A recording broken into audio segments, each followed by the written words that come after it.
guys, welcome back to Rocket Gyan, my fellow space tubers, and there you go, guys. Today is the day where, oh boy, almost 4 launches will happen in 24 hours, and it will be quite a marathon for me. I hope you all can hear me right now. So yeah, so it will be quite a marathon for me, and hopefully we all can prevail for this one. So right now you can see the live views of the rocket thanks to spaceflight. Now the rocket is venting quite a lot, which means it is fueling the first stage and the second stage.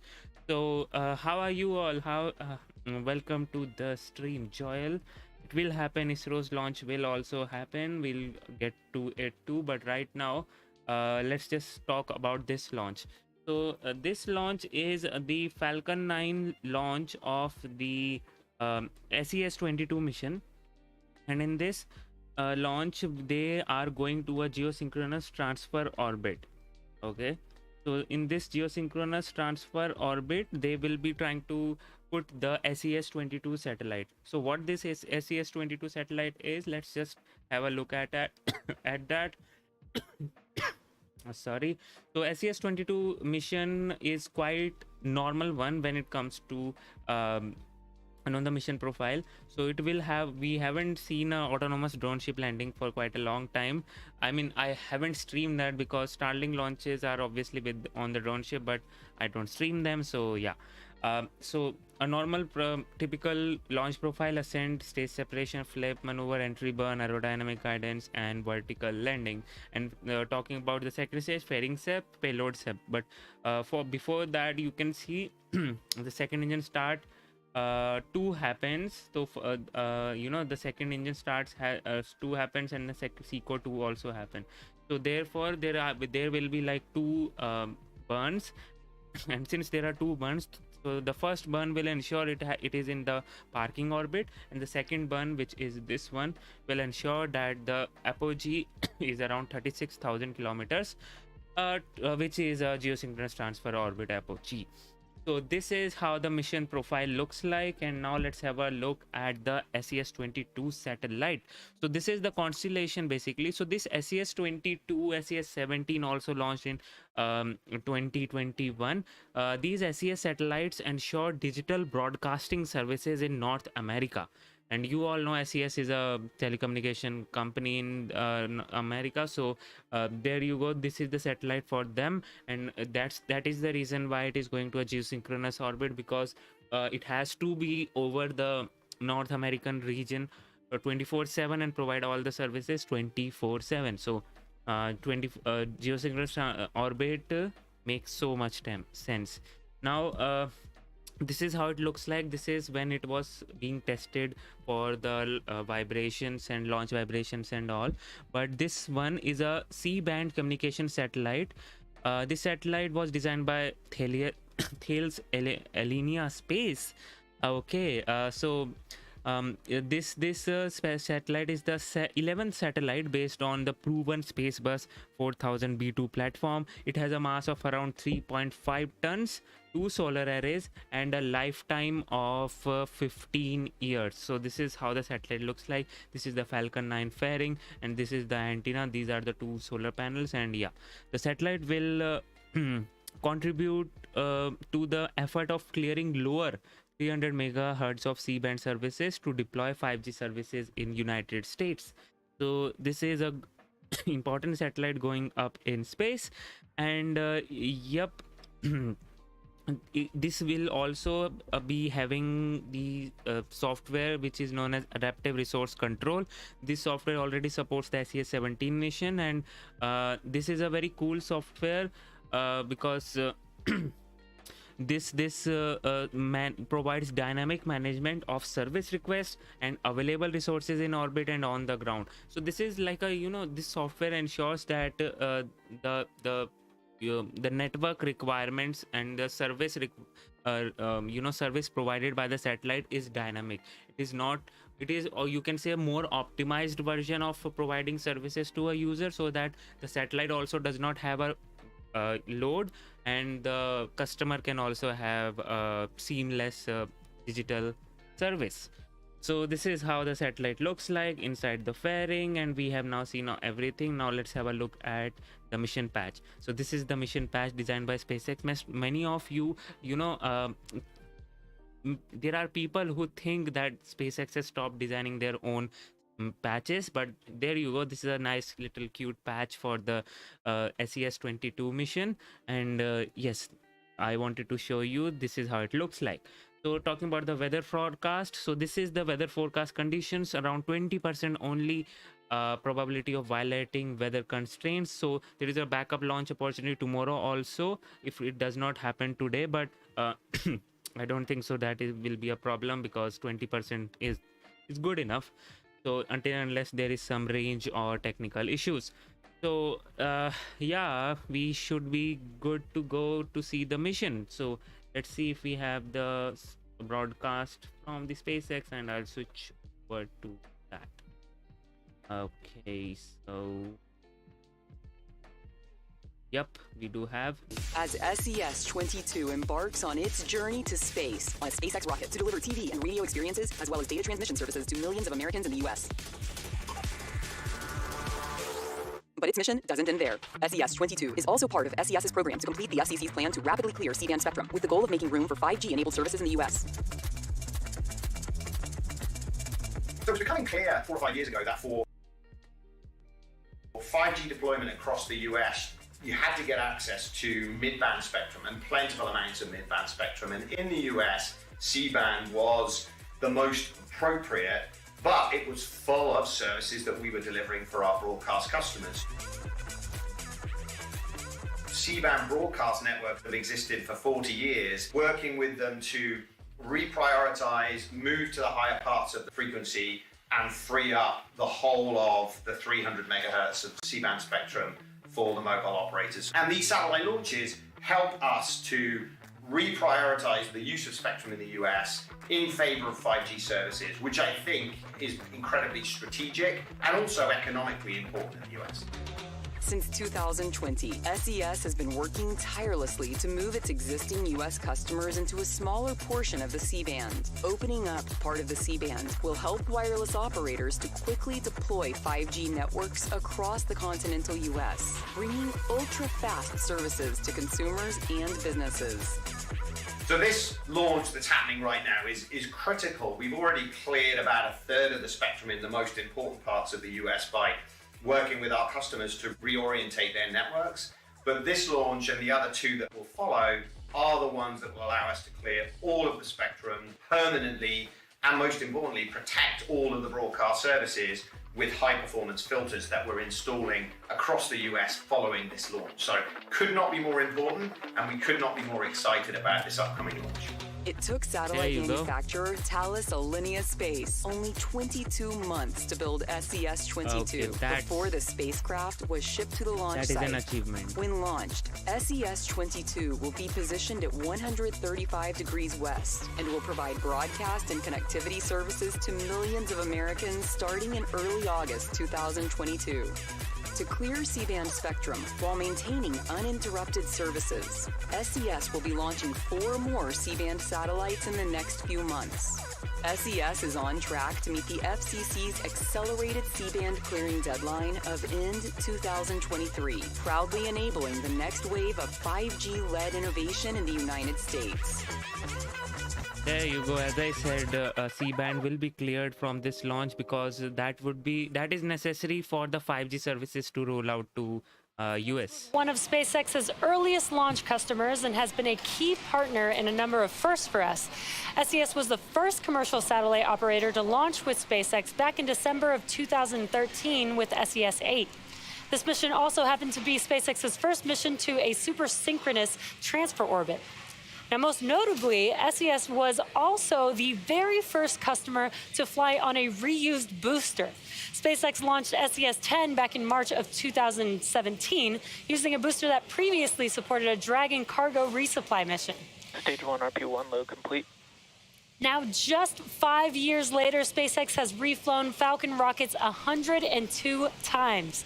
Wow. It is an incredible progression, and we greatly appreciate SES's support over the years in these efforts.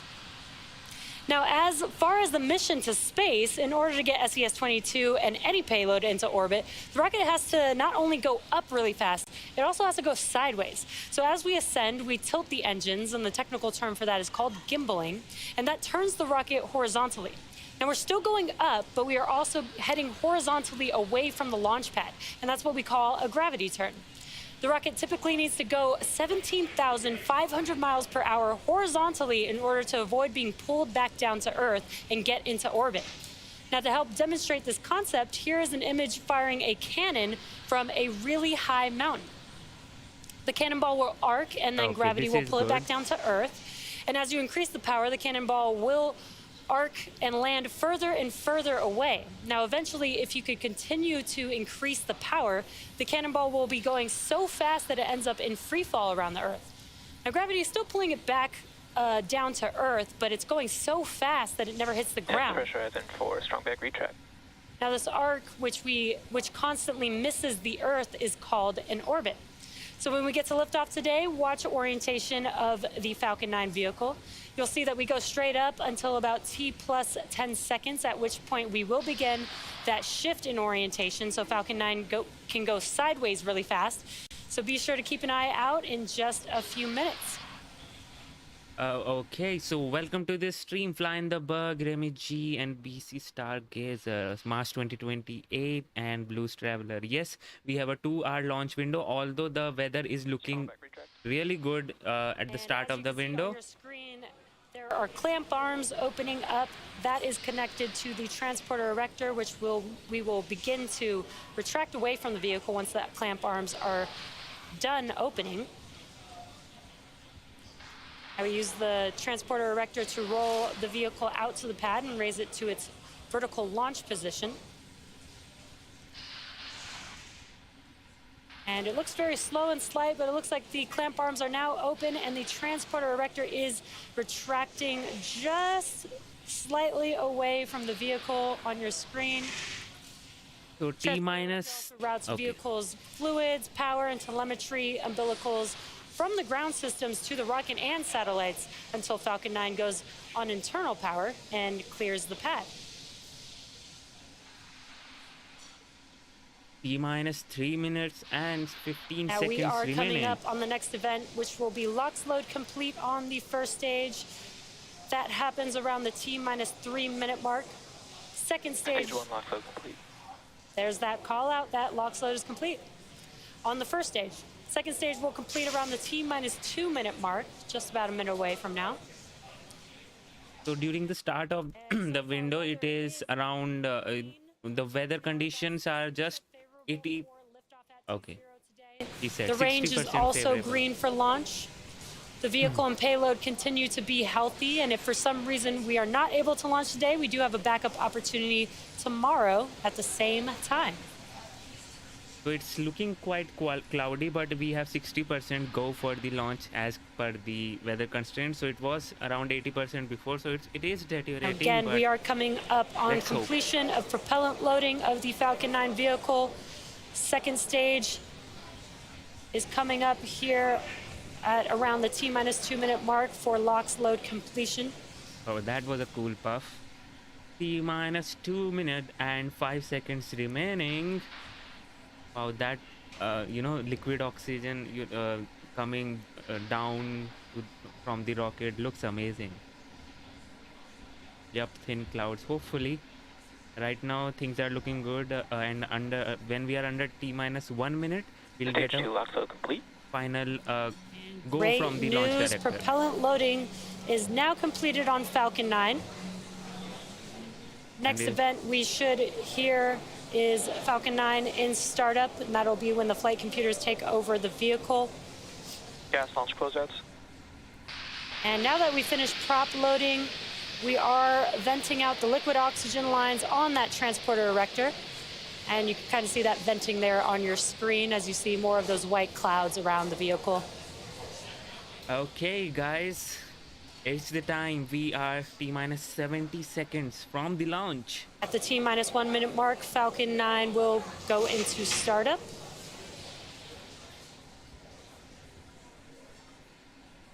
It is in startup Falcon now. 9 is startup. And great call out. The flight computers have now taken over the launch countdown. Now just waiting the final call from the launch director.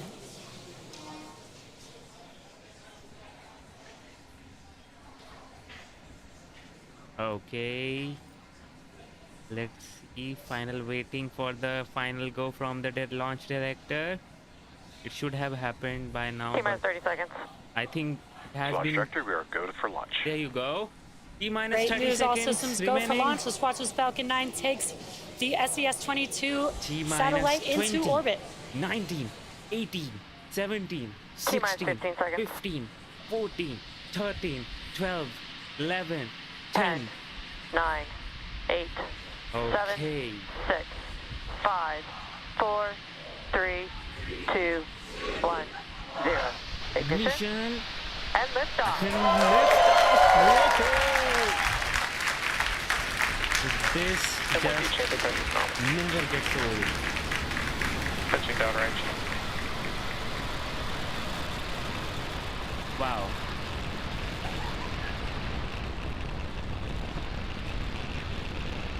Vehicle is pitching downrange and this just never ever gets old.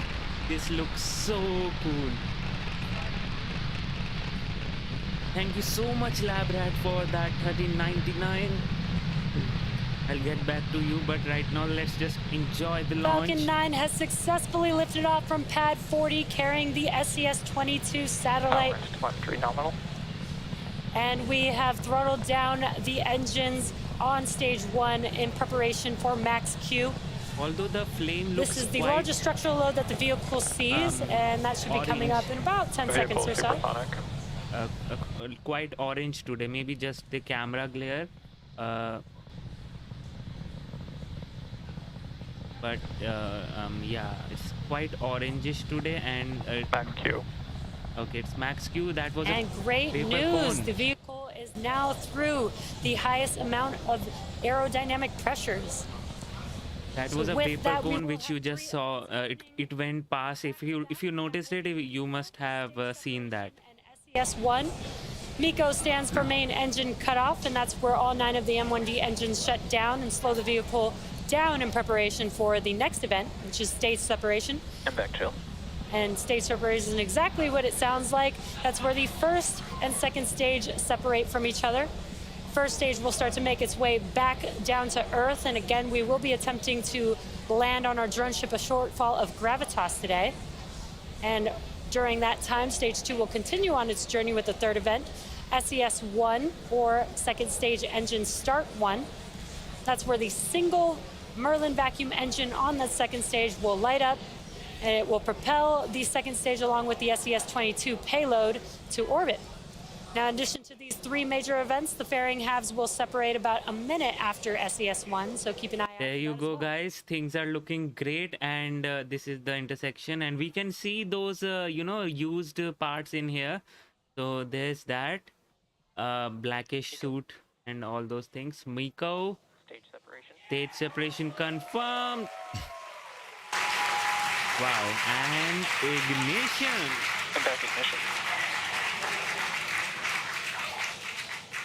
That's And some amazing. incredible views there on your screen. We were able to see MECO, stage separation, and on your right-hand screen, you could see that MVAC engine beginning to light up and glow, that red color there. First stage on your left-hand screen, those grid fins are deploying. That is what helps guide the vehicle back down to the landing zone. And we do have fairing deploy coming up here in just under 10 seconds.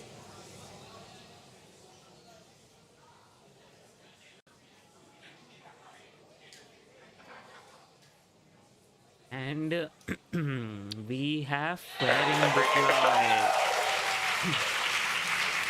And there you just saw on your screen fairing deploy, and you can see on your right-hand screen the fairing, one of the fairing halves falling back down to Earth. Really cool view. Again, we will be attempting to recover the fairing halves with our recovery ship, Doug, today. Also, these you can always hear those cheers coming from the background in SpaceX live Acquisition stream, of signal, Bermuda. and they do it every time, which Just is past very cool. T+4 minutes into launch today. In order to complete today's landing of the first stage, it will have a couple more burns to go. The next one will be the entry burn. That's where 3 of the 9 M1D engines reignite.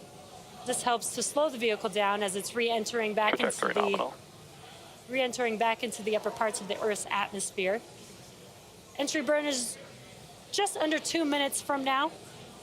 It'll last about 25 seconds or so.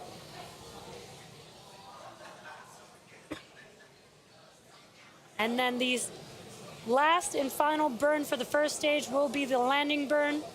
That is just a single So engine right burn. now you can see the the first stage velocity is increasing, which means it is falling down now, and it has reached its apogee. You can see the altitude is also decreasing. 90,000 pounds of thrust. So just one single engine reigniting for about 20-30 seconds helps to slow the vehicle down just rapidly enough to touch down on the landing zone. Wow, just sun glaring onto the first stage looks amazing. Some really cool views on your screen. Again, on the left-hand side, what you're seeing is a view from the first stage vehicle as it's making its way back down to Earth. Your right-hand screen is a view on the second stage looking at our MVAC engine.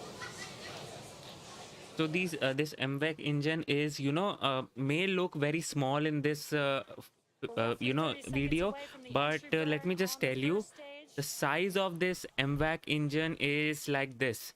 It takes the space of 9 Merlin 1D engine. So if you think those 9 Merlin 1D engines are huge in comparison to a human, so just imagine the size of this MVAC engine, and it is very much necessary to have such a big nozzle in vacuum because you want your pressure that is coming out of the rocket to be same as the surrounding pressure.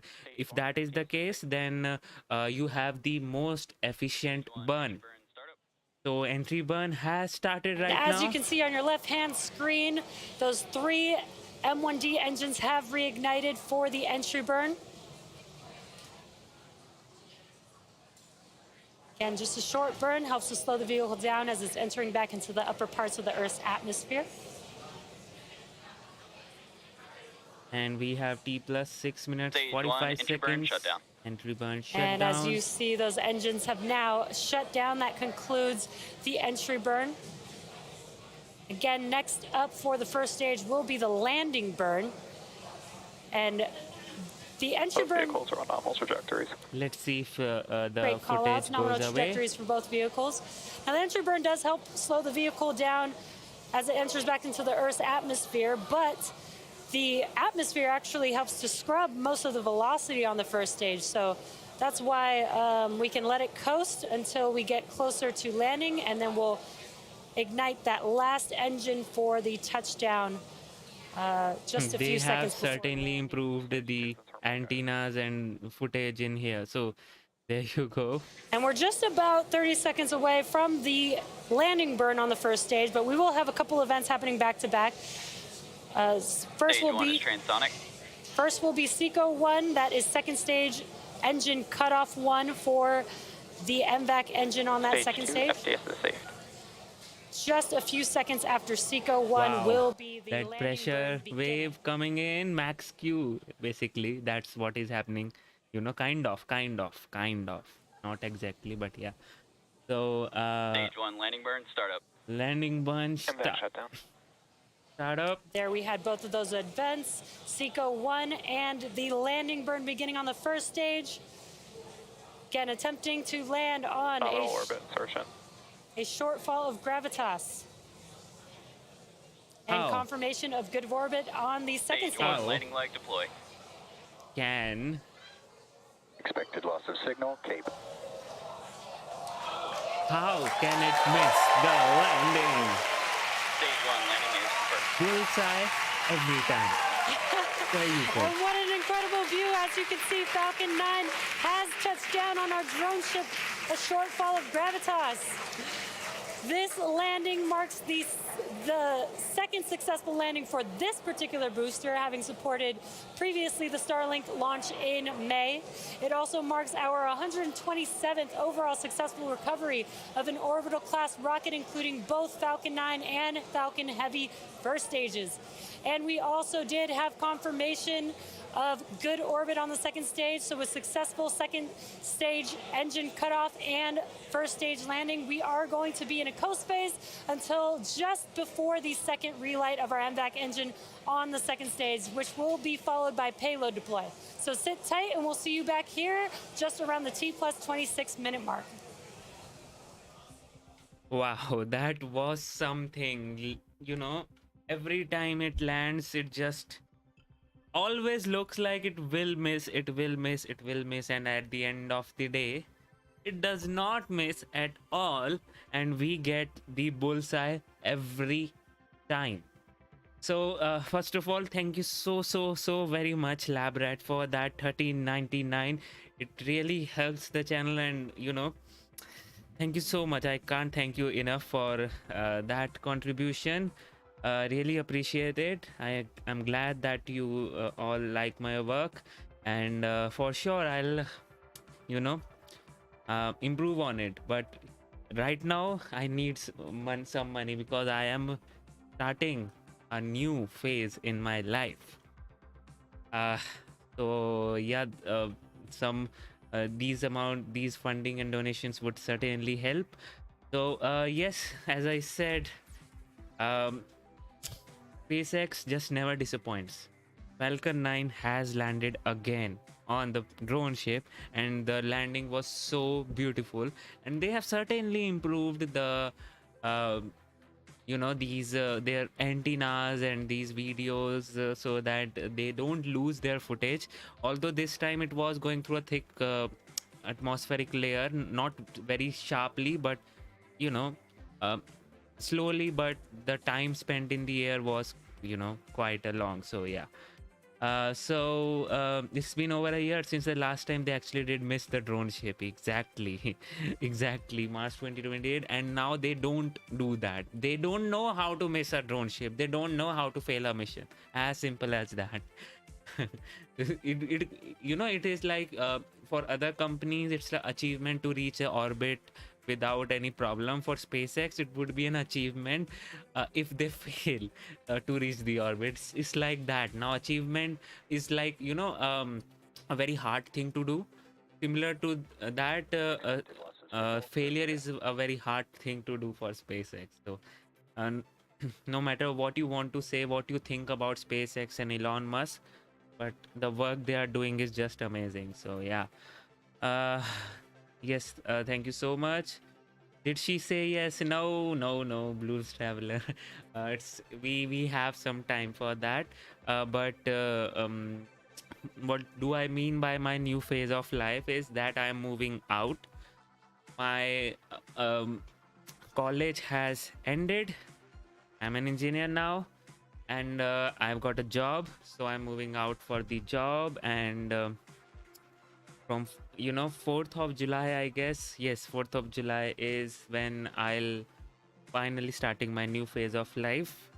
So moving out, doing all those things, renting, living alone will be a thing in which all those finances and everything would really help. So yeah, that was a thing. But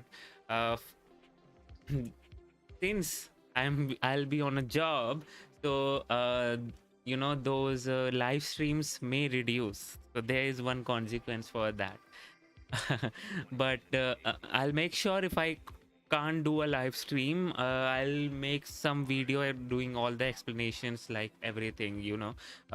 So don't worry about the missing any coverage or something. So there's that, and I'll try my best to to do the live streams as much as possible whenever I get time. If it is demanding me to wake up at, you know, 3 a.m. to and go on to stream till 6 a.m. and then go on for work up, you know, 7 a.m. and 8 a.m. I'll do that. But if it is during the work time, 9 to 5, then it's a problem. So yeah, thank you so much for all the congratulations and everything. Really appreciate it. Okay, so yeah, let's see what my new life has in store for me, and let's see how this channel would grow in that phase. But certainly you will now see more of the videos coming in, which I have thought about a lot, and I have told you that the new video is coming up, but that does not happen. But from now on, that would not be the case, because I'll make sure I have made some arrangements to make sure I'll be more active on videos part. So you will see more videos coming in on this channel. So yeah, and don't worry, you may miss a live coverage, but you will get all the synopsis and everything related to that in a video. I'll make sure I'll do that. So let's see. Okay, so we are team plus 15 minutes from the launch, and as she said, T plus 26 minutes will be the next burn. So yes, thank you so much for all the congratulations and everything. Really appreciate it. Okay, so yes, so right now it is in a parking orbit, which you can see its altitude is almost around 179 kilometers and everything, and it will certainly increase till the time it what will happen right now, since it has to go to a geosynchronous transfer orbit towards North America. So just opposite to the North America, it will start its burn. Like the North America is at a certain globe. You will see almost near this Africa part. It will start its burn, so that the geosynchronous transfer orbit apogee is just above the North America at that point of time, and the ground stations can link to that satellite when it has to make a burn to reach a geosynchronous orbit, stationary orbit. So yeah, there is that. Hey Duck Cannerly, if I pronounce that all right, you are truly loved in USA. Congratulations. Yep, they are definitely. If you are talking about me, thank you so much. If you are talking about SpaceX, yes, they are truly loved in USA. So yeah, and I don't know if you are saying those things for me, because I'm a very small creator when it comes to US launches, US rocket YouTubers, because there are so many of them, and I am just a small tiny dot doing my job here. But let's see what do we do. So even the horses are jealous of my floppy Jimmy van. Wow, what a name. Cool. Transfer orbit burn will change the plane of the orbit. I don't think so. Because it is it is not going to what should I say? See, right now the orbit which it is going to, the inclination it is perfect for a geosynchronous transfer orbit to be above North America, right? Because this orbit is passing over North America, so it won't do that plane change maneuver. Plane change maneuver is done when it is it is not on the intended what should I say, inclination from the launch, because these launch windows are made in such a way that these inclinations are matched beforehand, because that saves a lot of fuel. Plane changing when you are in orbit, is a very costly maneuver, and it becomes very costly when it is done near the perigee or all those things. If it is done towards the apogee in geosynchronous transfer orbit, in this case like at 36,000 kilometer, then it's all right. It will obviously result in some fuel loss, but not too much.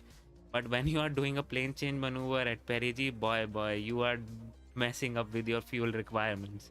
That is not at all recommended until and unless you have to go, you have a ton of fuel and you need to reach to a certain part of orbit um urgently, so you can do that. But no, I don't think so there will be any plane change maneuver. It will just start to do the apogee raising burn at t plus 26 minutes.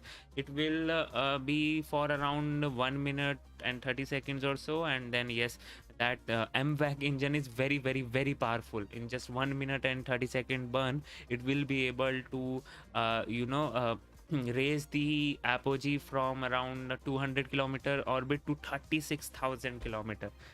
So there's that. 12.8k, yep, growing fast. Let's hope. In on this channel I have international audience, and I just love that fact. I am not based in from any country like US, although most of the views comes from US, Canada, and US tax laws sucks. Let me just tell you, I am also a US taxpayer, because for some reason they have made this law that even YouTubers who earn money from US has to pay around 15% tax. So if you are giving me like, if I am earning like $100, so $15 will be reserved for tax. So this is one thing which is there. But anyway, so I was saying, yes, majority and is from US, but I have this international audience, and I just love that fact, because on this channel when I first started, I always had this in my mind that this channel audience should be very welcoming and should have an international coverage, because I don't want any country levels popularity. I want an international one where everyone from every country sees the launch, sees the rocket, and be happy about it. And so far I am successful, and I'm really proud of it. But still, it's a very I don't have a huge subscriber base, so it's a small start. I hope I can just build upon it. Like if I have like 1 million subscribers, so those million subscribers are distributed all over the world. That's my aim, because that's what I want. Everyone on this world should enjoy a rocket launch, and without any political thingy or anything, just space and humanity uniting to see us rocket launch and going to space. That is the aim of this channel, and obviously, yeah, I'm happy for doing that. So yeah.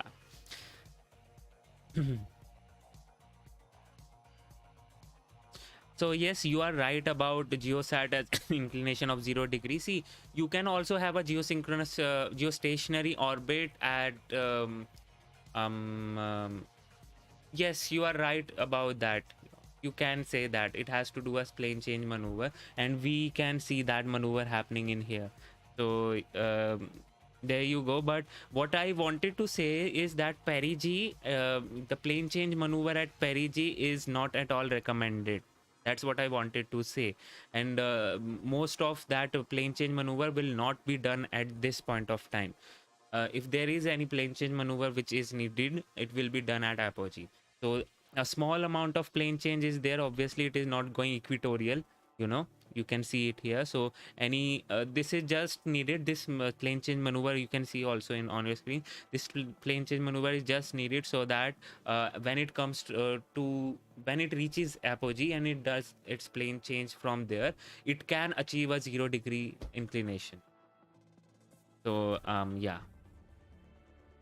Only if you make more than 10k a year. No, Blues Traveler. Actually, this has been a law. I don't make a 10k a year at all.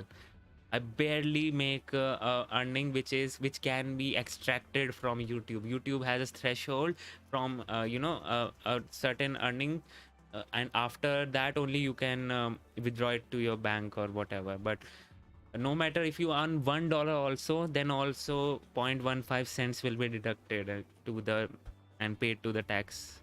The American government. I don't know why, and I'm not getting any tax benefits at all. So there's that. So yeah, tax laws are messed up.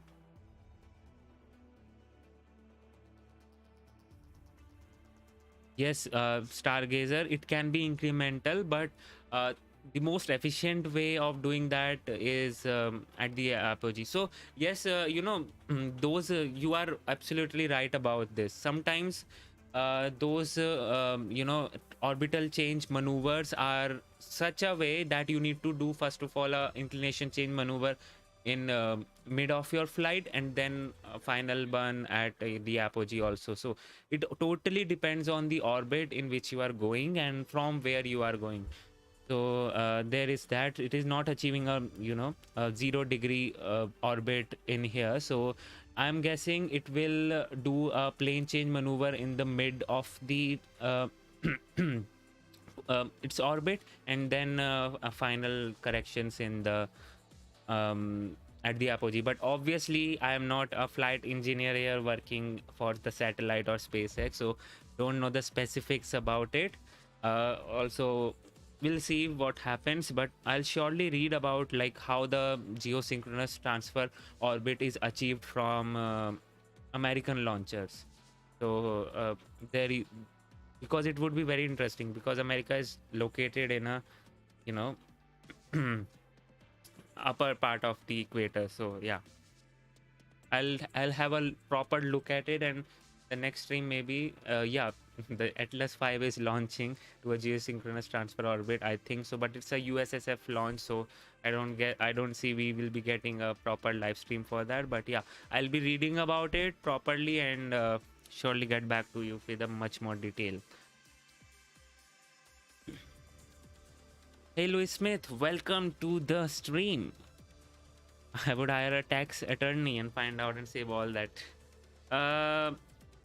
You can kind of, so right now the RCS thrusters are coming in, burning, so that it is basically settling down the fuel, so that all the fuel is at the bottom of the tank, and then finally the burn will happen. So there you go. Tax withholdings, you get them back. I haven't got any of my money back. Those are tax withholdings to the American government. I haven't got any of that back, and because it has been a year or so since this law was made, and I haven't got anything, so I don't think so I'll be getting also. So yeah.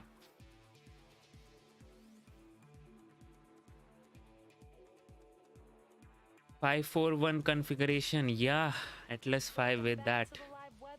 For the SES-22 mission. If you're just joining us, liftoff occurred at 5:04 p.m. Eastern Time from Launch Pad 40 at Cape Canaveral Space Force Station.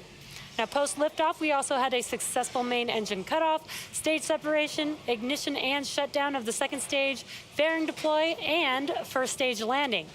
Now, coming up shortly, we will relight and shut down the second stage engine one more time before payload deploy. That is coming up here in just a few seconds. Again, this burn will be about a minute long. Those cold gas nitrogen thrusters are always a delight to watch. And we And have that's startup. ignition. There you go. And an awesome view of that MVAC engine reigniting. This burn will last a little over a minute. And as a reminder, SES-22 will deliver TV and radio services in addition to key data transmission services to millions of Americans across the U.S. This MVAC engine has a thrust of about 220,000 pounds of thrust. And reigniting the engine helps take the stage closer to its drop-off orbit. So we'll reignite it and then shut it down and allow the second stage to coast for a bit until it gets to its targeted drop-off orbit. Whoa, see those numbers. 0 to 100 in what?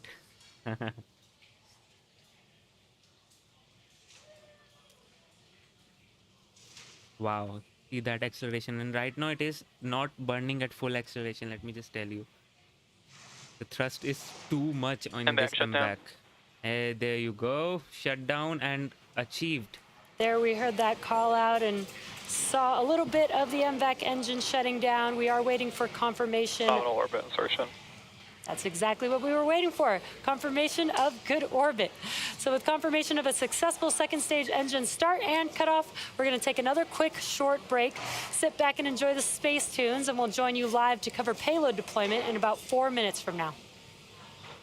Okay, and if you are wondering like why can't they just deploy it right now, because it might be the case that right now the satellite is just checking, internally checking if all the systems are in place, and then once it gets the go, it will deploy. So there you go, there's that. And hey Doug, thank you so much for that. You are truly loved in USA. Okay, I'm obliged to hear that. And congratulations on graduating, and we look forward to the great things from you to come. Thank you so much for that, Doug. Really appreciate it. And yeah, thank you so much, Louis Smith. 100% get the withholdings back. I don't think so, but if you are, I'll see, because I actually got a form. I remember that I actually got a form, but that form was nothing. It wasn't supposed to give me anything. So, I don't know. I'm not so expert in those texts and everything, but let's see. I'll see what I can do. But I don't think so, because I have seen and heard this from other YouTubers also, that you don't get those earnings whatever you earn from US. So I'll again see. Thanks for clarifying. I'll do some research on that. I am a noob when it comes to tax and finances. I'm telling you, I may be a technical geek, a techie, or whatever you want to say, but when it comes to taxes, finances, stocks market, investments, I'm a big noob. I'm a big noob, and this is all to this is all thanks to our education system. They never teach us finances, never ever. So and this is like the basic thing which they should teach us every time when we are in school, but they don't. So we have to learn all those things when we graduate, or whenever the life gives us chance. So now I need to manage my finances and do all the investments and everything. So I'll see. Okay.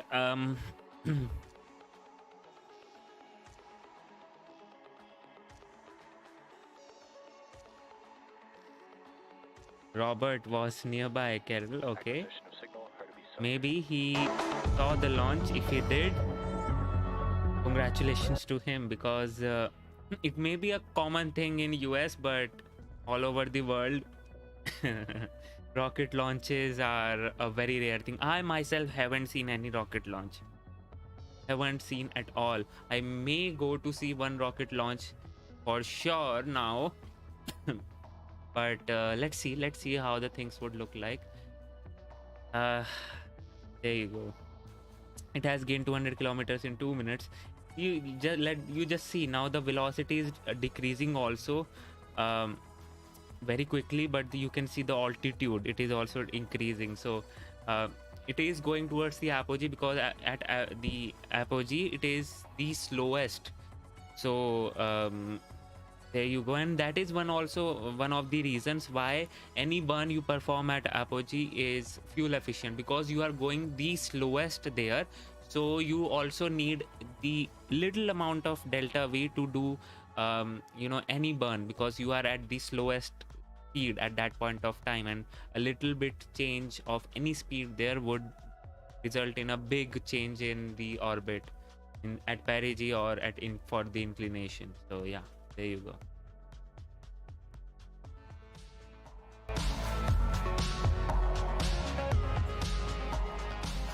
You're coming in for Welcome deploy. back to the SES-22 launch webcast. We've had a successful mission so far, liftoff at 5:04 p.m. Eastern Time, successful landing of our first stage, and 2 relight and shutdowns of our second stage engine. Now we're coming up on our last major milestone, which of course is payload deploy. And that should be coming up here in just a few seconds.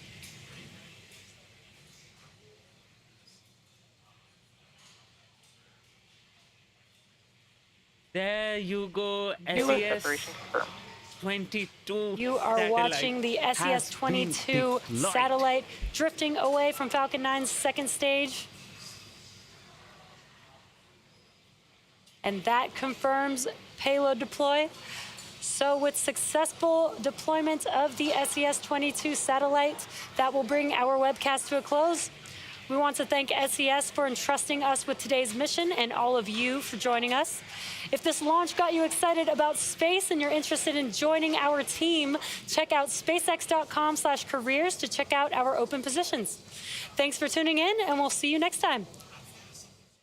Wow, as awesome as always. And thank you so very much, Doug, for that 20. It would really, really help me. Thank you so very much. You know, when it comes to YouTube, I barely make anything from it, you know, just a threshold. So that threshold is $100. So barely make that a month. So thank you so much. This would really help me. So yeah, we have like so many launches coming in. And I am not sleeping yet because I have to do so many things today. Like 20, like in 24 hours we'll be having 4 launches. It is a big marathon for me. Let me just tell you that. Okay,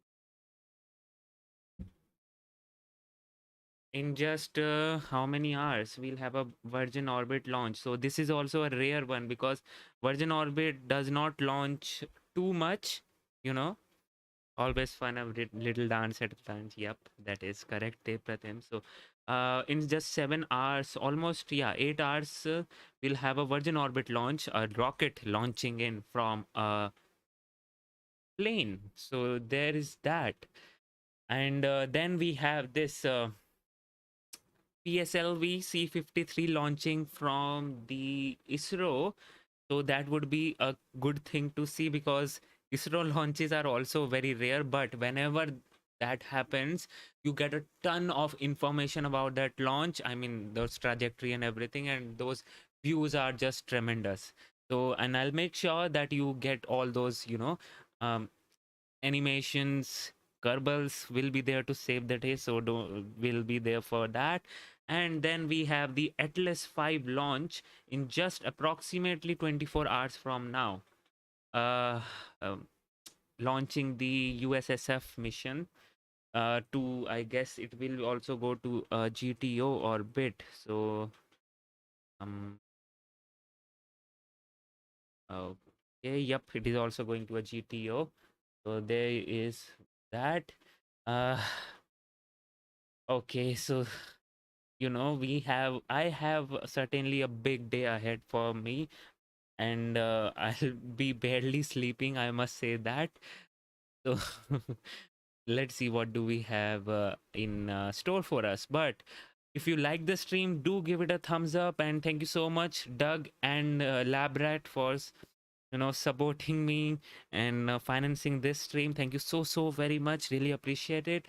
And I'll see you next time. But before going away, let me just tell you, you will, when the stream ends, you will get a prompt to be redirected to the next live stream, which is the Virgin Orbit one.